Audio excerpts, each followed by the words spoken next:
고령화 시대가 몰고 올 인플레이션에 대한 경고, 인구 대역전, 찰스 굿하트, 마노주 프라다, 생각의 힘, 2021. 시대의 패러다임 변화를 읽는 것은 중요하다. 이 책은 고령화와 저출산으로 맞게 될 전혀 다른 세상에 대한 전망이다.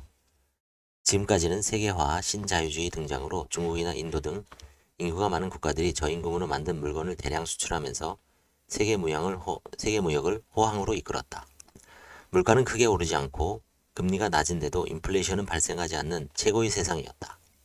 그러나 이제 중국마저도 인구 보너스 효과를 잃고 고령층이 증가하면서 값싼 노동력을 제공할 나라들이 빠르게 줄고 있다. 바야흐로 골디락스 시대가 저무는 것이다.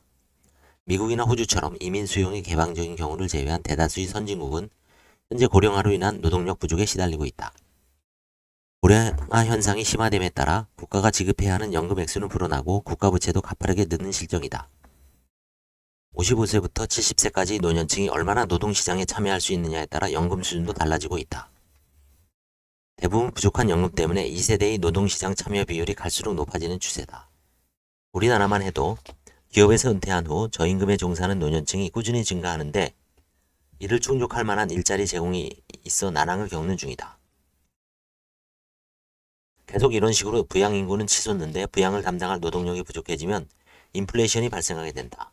고령화와 저출산으로 인해 순투자보다 저축이 더 크게 감소하는 현상은 실질 이자율 상승으로 이어질 것이다. 결국 금리도 높아지고 노동력 부족에 의한 임금 상승이 발생하면 인플레이션이 불가피해지는 것이다. 중국의 값싼 노동력은 더 이상 이용할 수 없고 인도나 아프리카의 노동력은 생산성이 떨어질 뿐 아니라 정책 신뢰도가 낮아 중국처럼 효과를 보기는 어렵다.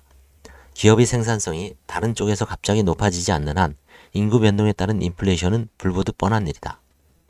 물가 안정을 최우선으로 하는 중앙은행은 인플레이션이 일어나면 금리를 높일 수밖에 없는데 이 경우 정치적 입장도 고려해야 하는 재무부와의 갈등이 필연적으로 따른다. 통화정책을 해결책으로 사용할 수 없다면 정부는 확정적인 재정정책을 펴고자 할 테고 이에 따라 정부의 부채 비율도 높아질 것이다. 현재 한국 정부의 부채 비율은 50% 선인데 앞으로 닥칠 연금 부족이나 의료비 부족 사태에 대비하려면 지금의 부채 비율도 높은 편이다. 대부분의 선진국의 인구 노령화가 점차 빠르게 진행됨에 따라 부채 비율도 급격히 늘고 있는 상황이다. 앞으로 2050년이 되면 세계 인구의 44%가 상대적으로 고령화된 나라에 거주할 전망이다. 인구의 20% 이상이 60대인 나라에 살게 되는 것이다. 노령층이 증가할수록 정부 입장에서는 연금 개혁에 나서기 어렵고 의료비나 노후보장에 대한 복지 비용도 줄이기 힘들어진다. 우리나라 역시 노령화 진행 속도에 맞춰 예산을 측정하고 대대적인 연금 개혁을 준비하지 않으면 안 될 시기가 곧 올 것이다. 연금 개혁은 큰 사안으로 결코 실행하기 쉽지 않겠지만 그대로 두면 국가 부채가 불어나 후세대에게 무거운 짐을 지우게 된다. 고령화로 인한 간병이나 의료 서비스 수요가 늘어나도 이러한 분야는 제조업에 비해 생산성이 낮다.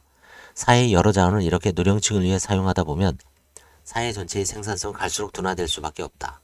이런 상황에서 인플레이션만 높아진다면 가장 피해를 보는 것은 노동자들이다. 그렇게 사회 불평등이 심화되고 계층 간 갈등이 깊어지다 심각한 사회 문제로 번질 것이다. 결국 언젠가는 터질 폭탄을 부둥키고 사는 것과 다르지 않다. 다만 저자는 인구가 줄어들음에 따라 노동 협상력이 높아져 임금도 상승할 거라 예측한다.